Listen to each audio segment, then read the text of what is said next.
Halo, kali ini kita akan bahas tentang multiple regresi. Ya, pada kuliah sebelumnya kita sudah membahas tentang korelasi dan regresi linear yang sederhana. Jadi sekarang kita akan bahas tentang multiple regresi.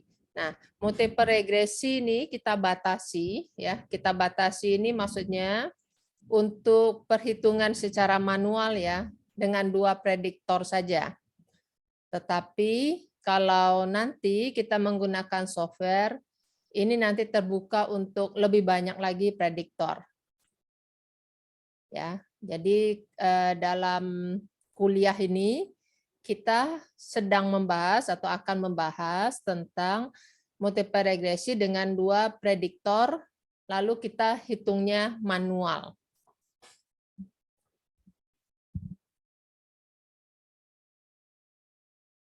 Nah, kita lihat analisis multiple regresi. Ini berarti kita bicara tentang ada yang namanya dependent variable dan ada 2 atau lebih independent variable. Secara teori seperti itu. Walaupun sekarang kita batasi pada 2 independent variable saja. Ya, tapi untuk contoh kita bisa memakai lebih. Nah, tujuan dari multiple regresi ini sama dengan tujuan dari regresi linear sederhana.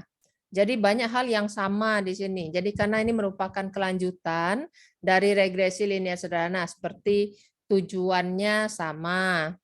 Lalu kemudian nanti asumsinya sama. Ya, bahkan ada rumus-rumus yang sebenarnya logika berpikirnya hampir mirip. Ya, saya katakan hampir mirip karena memang tidak banyak yang berbeda. Nah, balik ke sini, tujuan dari multiple regresi, orang melakukan analisis multiple regresi ini yang biasanya adalah untuk prediksi. Ya, untuk memprediksi. Lalu yang ke tujuan yang lain untuk mengeksplor suatu teori, eksplorasi. Eksplorasi ini artinya kita bisa, ini bisa 2 macam sebenarnya ya. Bisa kita membuktikan suatu teori yang sudah pernah ada, atau kita menemukan suatu teori yang baru.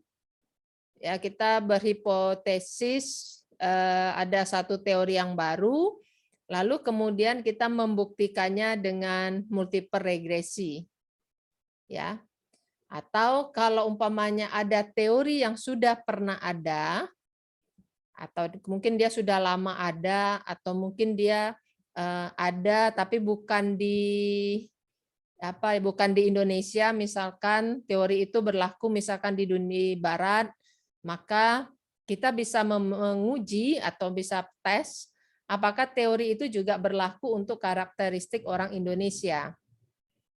Ya, jadi biasanya multiple regresi dipakai untuk yang seperti itu. Sekali lagi saya ulang, prediksi, mengeksplor atau menemukan suatu teori baru, lalu bisa juga untuk membuktikan teori yang ada.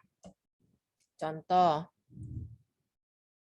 misalkan ini, contoh ini sudah kita munculkan kemarin di kuliah yang lalu, multiple regresi. Ini penelitian ya sudah cukup lama sebenarnya. Tahun 1988 ditemukan bahwa serangan panik itu dapat diprediksi dengan menggabungkan 4 macam ini. Jadi dalam kasus ini, ya, dalam kasus penelitian ini, serangan panik, ya, serangan panik ini merupakan DV-nya, dan ini merupakan IV-nya. Ada IV1, IV2, IV3, IV4. Teori ini sudah dibuktikan pada tahun 1988. Lalu pertanyaannya adalah, apakah teori ini masih berlaku? Apakah penelitian Meller ini masih berlaku tidak? Apakah serangan panik itu masih tetap dipengaruhi oleh 4 faktor ini? Ya, sekarang ini misalkan. Ya, apakah oleh 4 faktor ini? Nah, itu tentu perlu diteliti lagi. Jadi begini, ilmu ini ya, jadi satu teori itu tidak mutlak begitu ya, seperti rumus-rumus di dunia eksakta. Ya, kalau di dunia eksakta ada rumus Pitagoras ya dari zaman dulu sampai sekarang ya rumusnya seperti itu. Tetapi di bidang ilmu sosial satu teori itu tidak kekal, tidak selamanya seperti itu. Tentu saja ini nanti tergantung dari ya perkembangannya, zamannya, nggak tahulah apalagi misalkan kebudayaannya, ya karakteristik orang di sekitar itu begitu. Jadi nggak tahu, jangan-jangan serangan panik sekarang ini kenapa? Apa sih yang membuat kalian misalkan tiba-tiba panik? Ya, sekarang mungkin dengan mudahnya kita panik ketika misalkan kita kehilangan handphone misalkan. Ya, begitu banyak data yang ada di handphone. Bahkan kalau kita mau masuk ke suatu tempat, ya kita harus scan dulu QR code dari handphone kita. Begitu itu hilang, datanya hilang, itu udah paniknya luar biasa. Mungkin lebih apa ya, lebih kepanikannya mungkin lebih tinggi daripada ketika kita kehilangan dompet misalkan. Kalau dompetnya hanya isinya uang saja misalkan ya. Kalau kehilangan kartu identitas dan lain-lain tentu ya kita panik juga gitu. Ya, kira-kira seperti itu.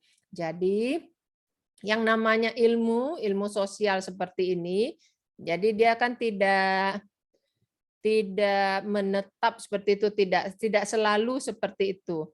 Dari suatu periode ke periode yang lain perlu kita teliti apakah teori itu masih berlaku atau tidak. Nah, yang seperti ini kita gunakan multiple regresi. Ya. Nah, sebelumnya kalau boleh saya mundur sedikit. Ya, ini coba ya saya hapus saja. Saya coba mundur sedikit. Oke, saya nggak bisa clear ya. Oke. Saya begini, di dalam kalau orang menemukan teori, misalkan apa sih yang dilakukan oleh Meller ini ya pada tahun 1988? Apa yang dilakukan dia sehingga dia bisa menemukan 4 ini ya. Yang dilakukan sebenarnya ya di dalam ilmu psikologi yang paling penting itu adalah kita mengamati ya, mengamati, melihat perilaku orang gitu ya. Jadi gini, kalau dia mau mengadakan penelitian tentang apa sih yang menyebabkan serangan panik. Dalam multiple regresi dia tidak berhenti sebenarnya pada 4 ini. Artinya begini, tahap pertama dia pasti menemukan banyak sekali independen variabel. Ya, bisa saja dia memaparkan ada 10 independen variabel yang menurut si peneliti itu berkontribusi dalam menentukan serangan panik. Jadi ada bisa banyak gitu ya. Misalkan nih ini IV1, IV2 sampai ya misalkan tuh ada IV10, ada 10 gitu. Lalu dengan multiple regresi dicarilah ya dalam kasus ini ya dicari variabel-variabel yang paling signifikan dalam memberikan sumbangan atau kontribusi untuk menentukan serangan panik. Ya, jadi dari 10 ini dicari yang signifikan, terus dilihat yang mana yang kontribusinya yang paling besar. Nanti ada istilahnya yang paling unik. Nanti saya jelaskan nanti di bagian berikutnya. Ya, yang paling besar, paling unik dalam menentukan serangan panik. Jadi ini pertama ada 10 ya, 10 lalu itu dicari korelasinya ya. Kemudian kita dipilih. Itu sebetulnya yang dilakukan dalam multiple regresi. Ya, bagaimana cara memilihnya? Ya, itu ntar kita bahas ya.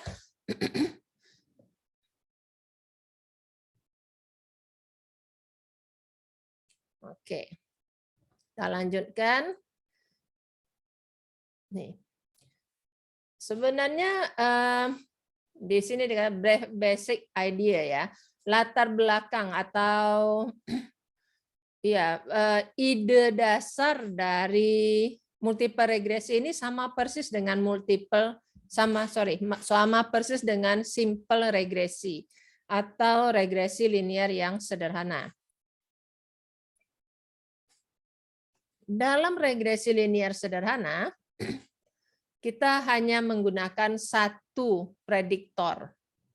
Ya, satu prediktor, yaitu di sini X. Di multiple regresi kita bisa gunakan banyak. Ya, di sini nggak dibatasi, disebut saja ada N. Ini perbedaan yang mendasar. Ya, sebenarnya idenya sama. Yang kedua, ini hanya masalah notasi. Kalau di simple regresi, kontribusi atau varians ya atau berapa persen kontribusi dari prediktor dalam menjelaskan dependent variabelnya atau dalam kemampuannya untuk memprediksi, itu kita beri notasi dengan R square, R-nya R kecil. Tetapi di dalam multiple regresi, notasinya kita tulis dengan R besar, square. Ini masalah notasi, ya.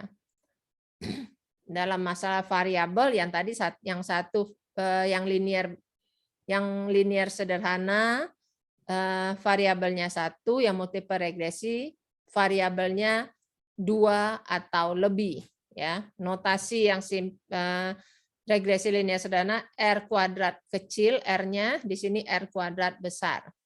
Lalu metodenya dalam mengestimasi itu sama persis, yaitu meminimize, ya, artinya mencari jumlah kuadrat yang terkecil. Ini sama persis seperti yang di regresi linear sederhana, berarti mencari jarak yang terkecil.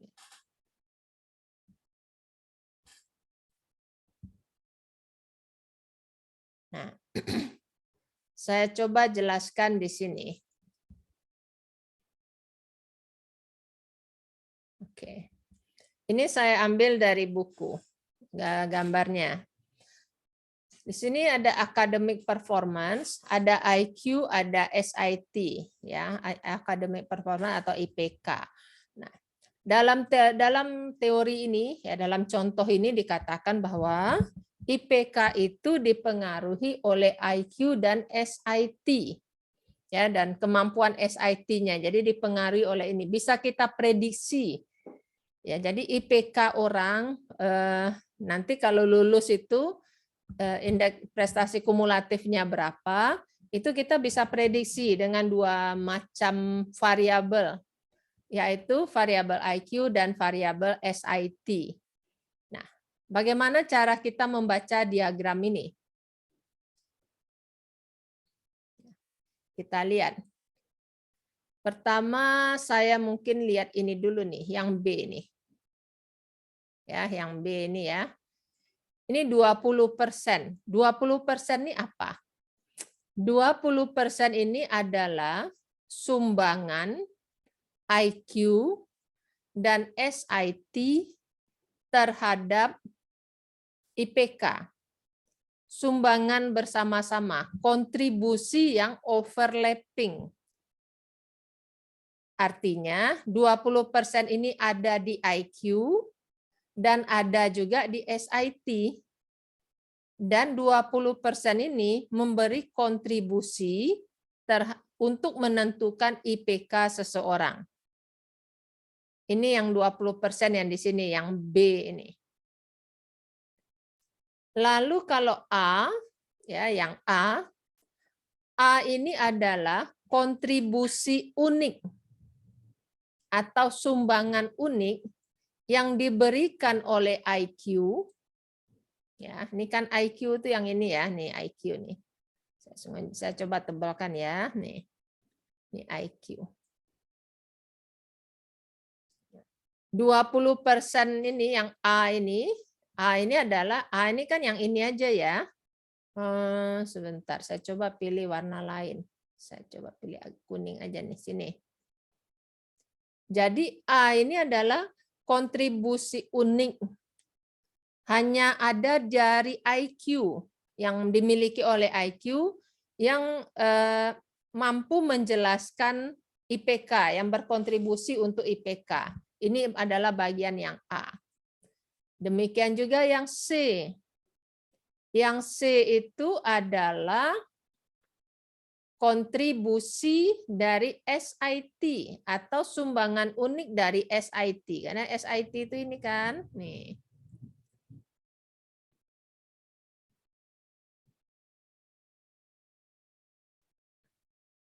Ya, jadi C ini adalah kontribusi unik dari SIT yang mampu menjelaskan atau mampu memprediksi tentang academic performance atau IPK. Nah, dari sini kita bisa tahu bahwa ini kan namanya dependent variable ya kan? Ini independent variabelnya IV1 atau IV2.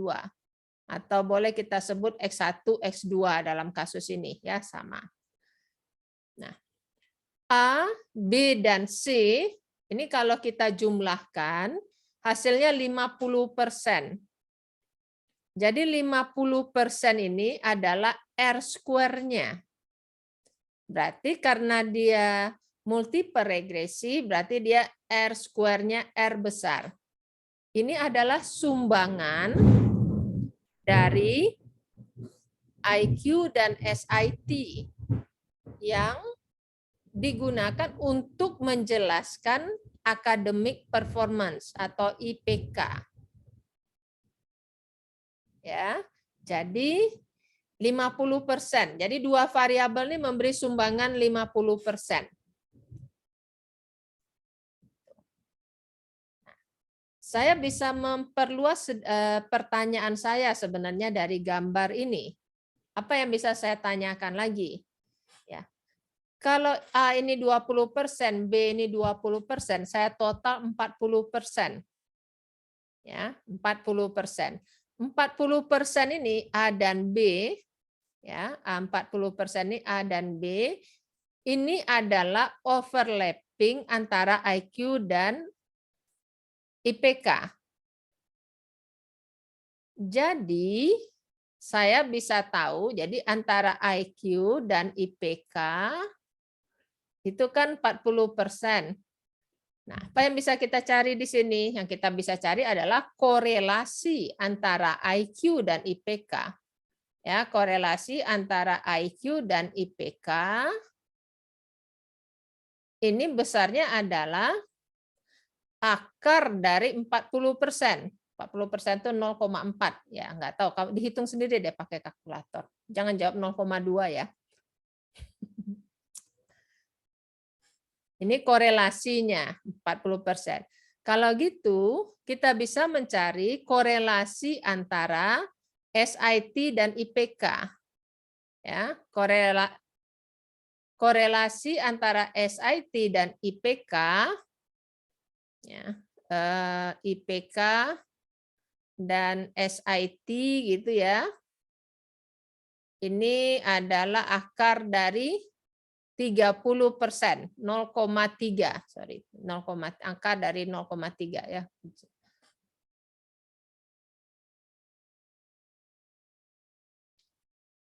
Kita bisa cari nggak korelasi antara IQ dan SIT? Ya, kita bisa cari kalau yang di sini ini ada angkanya. Ya, tapi karena ini tidak ada ya kita nggak bisa cari.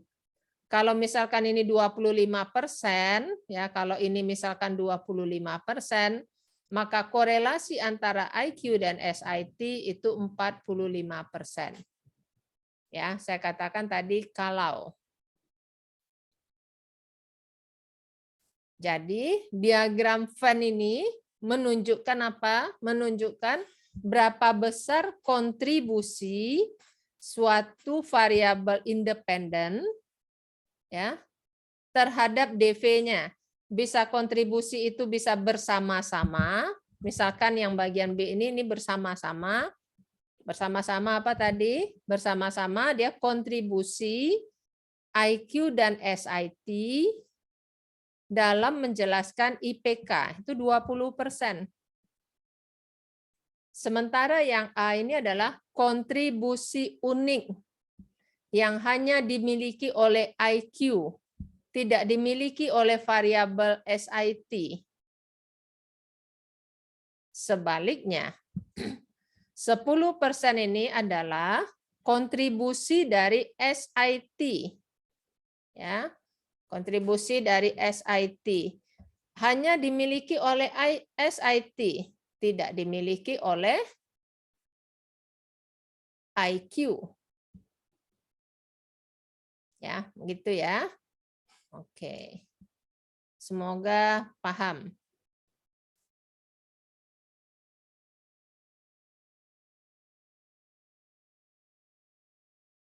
Oke. Sebelum masuk ke formula ini sebentar, saya lupa menyiapkan satu. Oh, sorry. Sebentar ya, saya stop share dulu. Sebentar.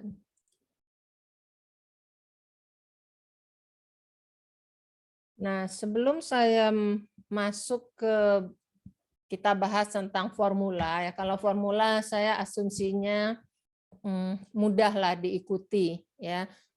Tinggal kamu masukkan ke dalam rumus-rumus. Itu saya lebih senang kita membahas tentang konsep-konsepnya dulu. Jadi dalam multiple regresi ini kan bentuknya kira-kira begini. Ini dependent variable. Lalu ada A misalkan. A lalu ini IV1 atau A itu biasanya dipakai untuk intercept ya. Kalau gitu gini deh, A tambah misalkan nih B1 V1 tambah B2 V2. Saya tulis beberapa ya. Nah, ini sebentar salah tulis. B5 V5. Ini hanya untuk menjelaskan konsep aja. Ya saya tulis 5 aja lah misalkan gitu ya. Tambah harusnya ini orang menulisnya ditambah dengan error atau yang disebut dengan epsilon itu. Ya, tapi ya sudah saya sebut saja dengan nama error. Nah, kita lihat apa kaitannya dengan korelasi. Nah, ini nanti kalau kalian paham ini, maka kalian akan paham tentang asumsi. Tentang asumsi yang harus dipenuhi dalam multiple regresi. Jadi yang pertama, konsepnya yang pertama itu adalah setiap variabel ini V1, V2, V3, V4, V5 ini kan kita sebut dengan nama independent variable. Ya, IV ya, independent variable itu adalah V1, V2, V3, V4, V5.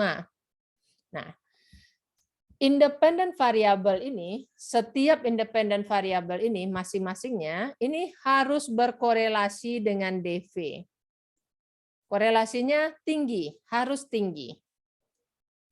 Harus tinggi, bahasanya maksudnya gini, dicari yang tinggi gitu. Jadi tadi kan saya katakan ketika menjelaskan apa yang dilakukan oleh Meller itu ketika dia menemukan ada 4 variabel tentang serangan panik. Tadi saya katakan dia pertama kali bisa saja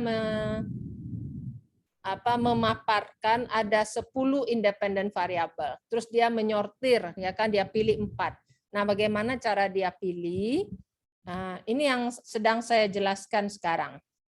Jadi yang dia lakukan adalah ini sebenarnya mengkorelasikan ini, ya bukan dia sebenarnya konsepnya multiple regresi itu seperti ini, atau kalau kita menggunakan software, yang dilakukan software itu apa gitu, yang dilakukannya ini ya, mengkorelasikan antara IV dengan DV ya. Ketika korelasi ini tinggi dan signifikan, jadi ini harus berkorelasi tinggi, ini juga V3 dengan DV, V4 dengan DV ini harus berkorelasi tinggi, V5 dengan DV juga harus berkorelasi tinggi. Jadi antara IV ini dan DV ini korelasinya harus tinggi. Yang pertama tentu signifikan, ya, signifikan tinggi gitu. Kenapa kita mencari yang tinggi, yang tinggi atau yang besar begitu? Kalau R-nya besar, berarti kan R square-nya juga besar. Ketika R square-nya besar, berarti kontribusinya besar. Itu yang dicari. Kalau kontribusinya kecil, ya untuk apa gitu? Kontribusi kecil ya tidak. Jadi ginilah, kalau kita mau menggunakan suatu variabel untuk memprediksi, tentu kita mencari yang kontribusinya besar, ya kan, logikanya begitu. Jadi ini korelasinya tinggi. Lalu yang kedua yang harus kita perhatikan, ya, jadi antara IV dan DV korelasinya tinggi. Antara variabel 1 dan variabel 2, jadi misalkan antara ini variabel 1, variabel 2, variabel 1, 3, 1, 4, 1, 5, 2, 3, 2, 4, 2, 5, dan seterusnya, ya. Antara mereka sendiri, antara IV ini, jadi antar IV korelasinya rendah. Atau secara teori dikatakan apa? Korelasinya 0. Secara teori dikatakan begitu, korelasinya 0. Tetapi dalam ilmu sosial sebenarnya kita sulit sekali di dunia ini mencari yang korelasinya 0. Jadi teori itu terlalu ideal lah. Ya, jadi saya hanya mau mengatakan bahwa antar IV ini korelasinya rendah. Nah, kenapa begitu? Ya, kenapa korelasinya rendah? Penjelasannya kira-kira seperti ini. Kira-kira seperti ini. Ya. Kalau saya punya DV, ini DV, atau kotak ini saya buang aja ya, nggak signifikan ya kotak ini ya, nggak ada gunanya maksud saya. Lalu saya punya IV1 misalkan, ya, IV1, ini IV1 saya.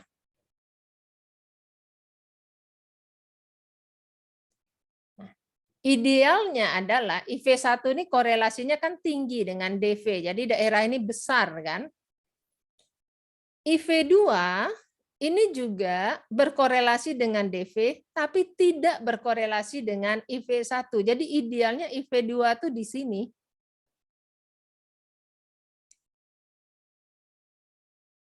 Ya, tidak berkorelasi. Idealnya begini. Kenapa begitu? Supaya ini kan sumbangannya kan untuk memprediksi sumbangan IV terhadap DV. Ini kalau hanya 2 ya. Kalau banyak susah gambarnya, terlalu penuh nanti crowded, jadi saya gambar 2 saja. Jadi antara IV1 dengan DV ini sumbangannya yang ini ya kan? Nih, yang di sini. IV2 dengan DV sumbangannya yang di sini. Jadi masing-masing IV1 dan IV2 ini memberi sumbangan sendiri terhadap DV. Dan dikatakan bahwa antar IV ini tidak berkorelasi. Korelasinya rendah. Kalau korelasinya tinggi, kamu tahu apa yang terjadi? Yang kalau korelasinya tinggi nih, saya coba ya gambar di atas ini ya. Ini DV misalkan. Lalu ini IV1. Kalau korelasinya tinggi, maka IV2-nya itu kan berimpit juga tuh dengan IV1. Ini yang terjadi kalau antar IV ini berkorelasi. Kalau ada yang kayak seperti ini, ya, berarti kan sumbangan yang mampu menjelaskan DV itu kan adanya di sini ya. Semoga agak jelas ya. Adanya cuma di sini gitu. Ya, saya yakin daerah coklat ini lebih sedikit areanya daripada yang ini IV1 ini, misalkan ini A dan IV2 ini dan B ini. Karena IV1 sumbangannya unik sendiri, IV2 ini unik juga sendiri gitu. Sama umpamanya misalkan begini ya. Kalau orang mau bikin cendol misalkan, kamu mau kasih pemanis. Ya, pemanis kamu tawarannya ya bisa pakai gula putih, misalnya gula biasa atau pakai gula aren. Kalau sama-sama keduanya kamu mau manis lalu gula putih kamu masukkan, gula aren kamu masukkan, ya untuk apa gitu loh, untuk cita rasanya kan nggak terlalu apa, nggak bagus gitu kan, nggak enak kan. Tapi kalau umpamanya IV1 ini adalah gula aren, misalkan IV2 ini misalkan santan, kalau ini cendol ya misalkan ya, ini gula, ini santan, dia kan memberikan warna tersendiri, warna yang berbeda, sehingga si DV ini mampu dijelaskan secara unik begitu.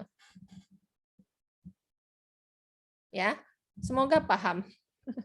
Semoga paham ya. Inilah konsep sebenarnya, konsep dalam menjelaskan multiple regresi. Jadi antar IV ini tidak berkorelasi, tetapi IV ke DV itu harus berkorelasi tinggi.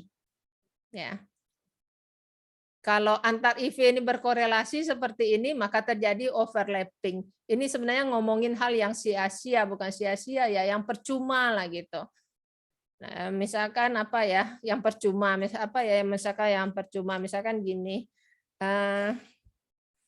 apa ya contohnya, yang overlapping begitu. Tadi saya beri contohnya makanan ya. Kalau umpamanya kita mau makan cendol, satu kasih gula, satu kasih gula putih, satu kasih gula aren ya.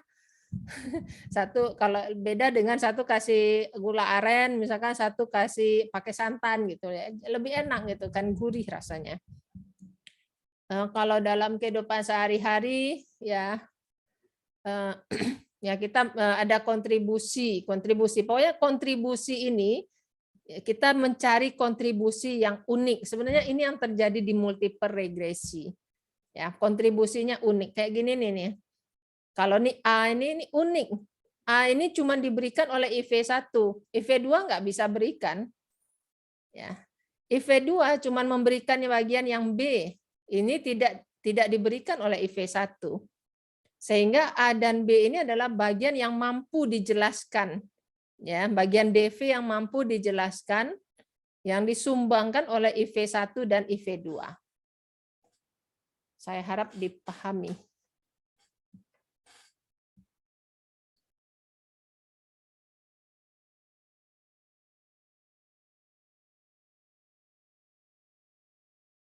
Oke, berikutnya. Nah, ini tentang formula. Ya, sekali lagi tentang formula, saya nggak mau cerita terlalu banyak. Ya, nanti ini mau nggak mau harus dicoba, harus latihan. Ya, coba silahkan nanti latihan ya. A ini disebut dengan nama y-intercept. Y-intercept berarti titik potong dengan sumbu y. Titik potong dengan sumbu y berarti x-nya 0. X-nya 0 itu A, berarti dia titik potong dengan sumbu y ya. Untuk formula ini ya sum of product X1 Y ya, variabel X yang pertama, IV maksudnya ya. Lalu ini sum of square dari X2 dan seterusnya. Ya, keterangannya ada di sini. Ya silahkanlah, ini cara mencari B, cara mencari A. M ini min ya, rata-rata nggak dijelaskan di sini ya. Saya kira sudah tahu lah. Jadi cari dulu B1, B2. B1 ini apa? B1 ini koefisien dari X1, B2 koefisien dari X2. Biasanya, atau bukan biasanya, B1 ini tanda itu maksudnya plus minus itu ya, itu ada hubungannya dengan tanda korelasi antara Y dengan X1.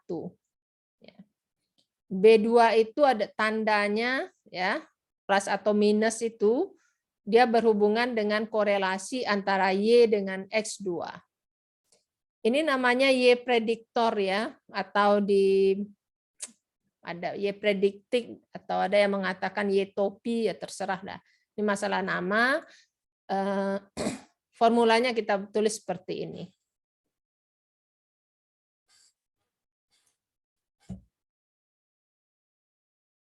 Ini ada contoh soal, ya saya ambil aja dari buku, ini ada 10 pasang data, dari A sampai J, ini Y, X1, X2, ya sum of product dari X1 dan Y, X2 dan Y, X1 dan X2, ya, dan seterusnya.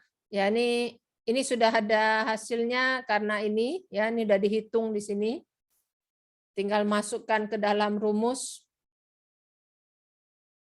Ya. Silahkan nanti di apa? Coba ya dilatih sampai dapat persamaan ini. Ya. Saya nggak bahas lagi nih terlalu banyak secara teori, secara konsep sama aja, sum of square, sum product sama ya tinggal dimasukkan aja ke dalam formulanya. Nah, ini Y predictor. Artinya apa? Ketika kamu nanti ditanyakan atau ada yang menanyakan berapa Y kalau X1 sama dengan misalkan. Ya. Saya ambil angka yang gampang aja ya. X1 sama dengan 10, X2 sama dengan 5 misalkan. Ya udah kamu tinggal masukkan aja. Ganti X1-nya dengan 10, X2-nya dengan 5 dihitung. Itulah Y predicted-nya untuk pasangan ini, untuk pasangan IV ini.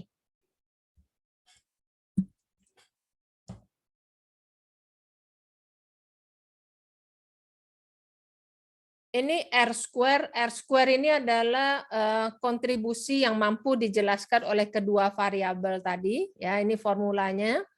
Angkanya tinggal kamu masukkan. Biasanya dinyatakan dalam persen. Dalam kasus ini 55,62%. Jadi 55,62% ini adalah varians atau kontribusi ya, yang mampu dijelaskan oleh variabel X dan X1 dan X2 untuk menjelaskan Y, untuk menjelaskan DV. Ya, kontribusi kedua IV dalam menjelaskan DV. Lalu unpredicted-nya berapa? Unpredicted-nya berarti 1 min R square. 1 min R square berarti SS residual. SS residual, ya ini formulanya sama ya. Dengan regresi linear yang kemarin. Kalau yang kemarin kan R-nya kecil nih, R kuadratnya kecil. Ya, itu aja bedanya cuma masalah notasi, lalu ya rumusnya lah. Gitu.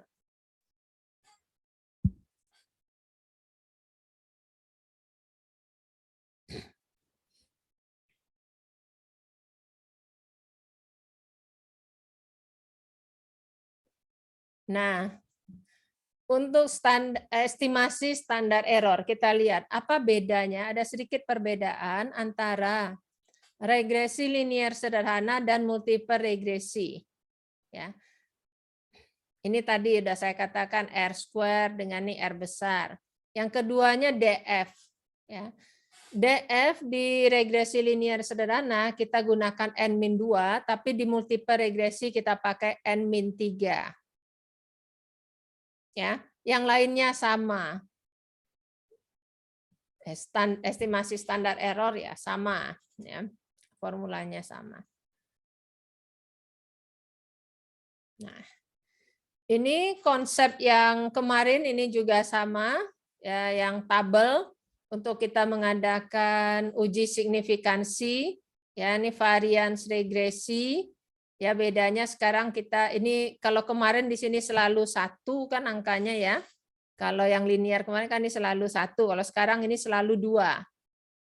Ya, yang ini kita pakai N-3. Ya,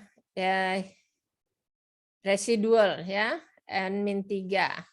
Lalu selanjutnya yang lainnya cara ngitungnya sama ya, varians, lalu ini F ratio. F ratio selalu regresi dibagi dengan residual. Apakah ini signifikan atau tidak? Ya silahkan dibandingkan dengan tabel F. Ya, jadi selalu seperti ini ya. Jadi kalau kita hitung, kita harus membuat kesimpulan dengan menggunakan tabel ini. Ya, kemarin di regresi linear sederhana saya sudah buatkan tabelnya. Nah, yang sekarang saya nggak buatkan lagi, tapi saya cuma menjelaskan ini di mana perbedaannya antara regresi yang sederhana dengan multiple regresi.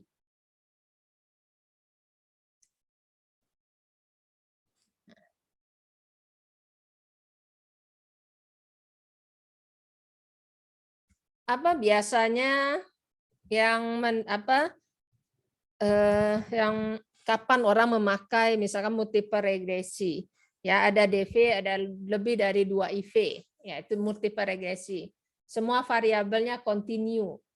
Oh ya, satu hal yang tadi yang belum saya sebut, ya biasa itu kalau ada outlier kita cek apakah itu typo atau memang outlier. Kalau memang ada outlier, sekali lagi yang namanya korelasi dan regresi itu sensitif terhadap outlier. Jadi kita cek kalau memang iya itu outlier, ya sudah kita buang. Lalu ada syarat yang lain bahwa biasanya ada 50 pasang kasus gitu yang digunakan untuk apa ya, dalam orang mengeksplor teori biasanya orang mencari data itu sampai 50 pasang minimal. Atau secara umum dikatakan paling sedikit 10 kali. Ya, 10 kali IV-nya. IV ini maksudnya IV yang pertama ya, bukan IV. Jadi kalau kasusnya contoh yang tadi serangan panik itu kan ada 4 IV, itu IV final. Ya, 4 IV, 4 itu adalah IV final. Nah, sebelum 4 IV itu ditemukan, ya pastilah si peneliti punya banyak IV. Saya sebut aja misalkan dia punya 8 IV misalkan. Dari 8 IV ini kan dikorelasikan, berkorelasi tinggi nggak dengan DV. Kalau korelasinya rendah, ya sudah dikeluarkan. Atau kalau sesama IV berkorelasi, kita pilih salah satu. Kita lihat mana yang paling signifikan atau mana yang memberi kontribusi yang besar. Jadi kita seleksi IV, kira-kira begitulah. Ya, sehingga ini menjadi 4. Misalkan ya contohnya. Dalam kasus ini dikatakan paling sedikit 10 kali dari IV-nya. 10 kali dari mana? IV yang pertama. Jadi kalau pertama itu ketika kamu merunning data dengan menggunakan multiple regresi, kalau kamu punya 8 IV, berarti kamu punya 80 80 data gitu, 80 pasangan data yang lengkap.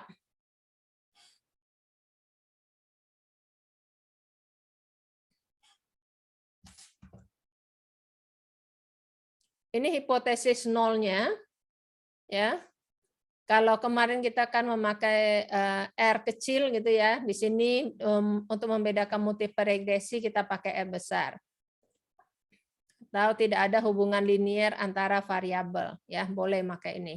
Tapi lebih singkat kita pakai notasi. Hipotesis alternatif ini tidak sama, R kuadrat besar tidak sama dengan 0.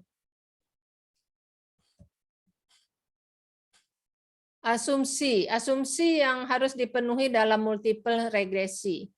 Ya, yang pertama variabelnya jelas itu harus continue.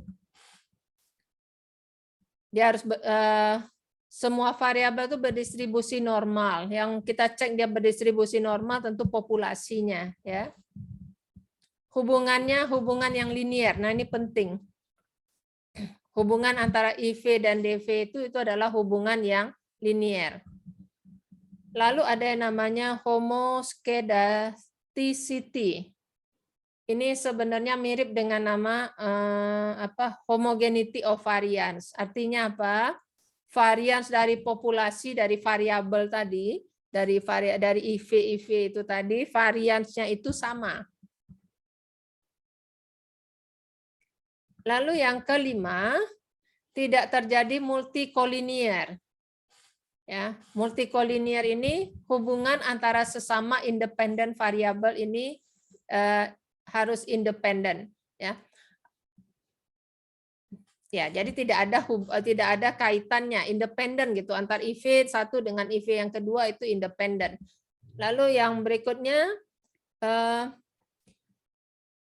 jadi dia katakan tidak multikolinear. Multikolinear itu terjadi kalau 2 atau lebih IV itu saling berkorelasi tinggi. Ini nggak boleh. Ya, tadi udah saya jelaskan bahwa antar IV itu tidak berkorelasi. Malah dalam buku Grafeter sebenarnya diasumsikan bahwa korelasinya 0. Sehingga kalau kita gambar tadi itu kan terpisah-pisah gitu ya. Ini DV.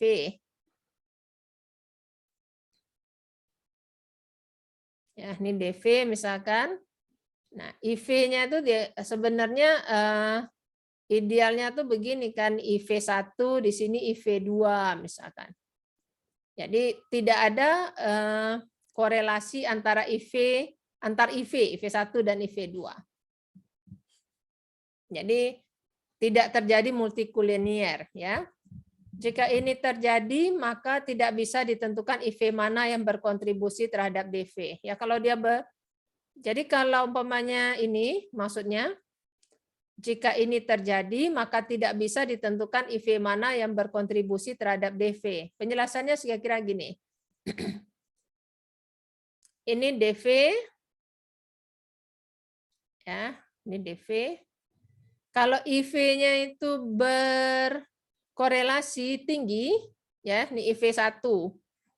Nanti IV2 di sini juga, IV3 di sini juga. Ya, kita nggak bisa menentukan mana yang berkontribusi terhadap DV karena dia overlapping. Ya. Lalu ada ini tambahan yang biru ini. Ini sebenarnya dipakai ketika kita merunning data. Merunning data itu ada namanya varian inflection factor. Ini untuk memeriksa dia terjadi multikolinear atau tidak.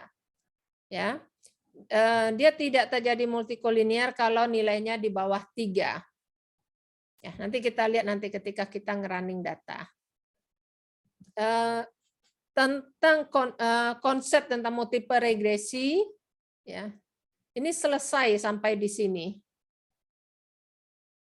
Ya, jadi materi kita untuk multiple korelasi ini tidak banyak. Ya. Yang dituntut dari kalian dalam kuliah ini adalah kalian paham kapan dipakai, tujuannya apa, konsepnya seperti apa, ya. Peran korelasi sangat penting. Lalu kalau kita menghitung manual, caranya seperti apa? Ya, tolong berlatih berhitung secara manual. Dalam pertemuan ini, dalam minggu ini, hanya itu yang menjadi materi kita. Nanti di minggu depan, ya, kita akan bahas tentang merunning data. Ya, kita akan mencoba bermain-main dengan data dengan menggunakan multiple regresi. Ya. Jadi pertemuan hari ini saya cukupkan dulu sampai di sini. Ya, semoga jelas. Nanti kalau ada yang nggak jelas silahkan ditanyakan dalam kuliah online. Ya. Terima kasih. Selamat belajar. Sehat semua. Sampai jumpa.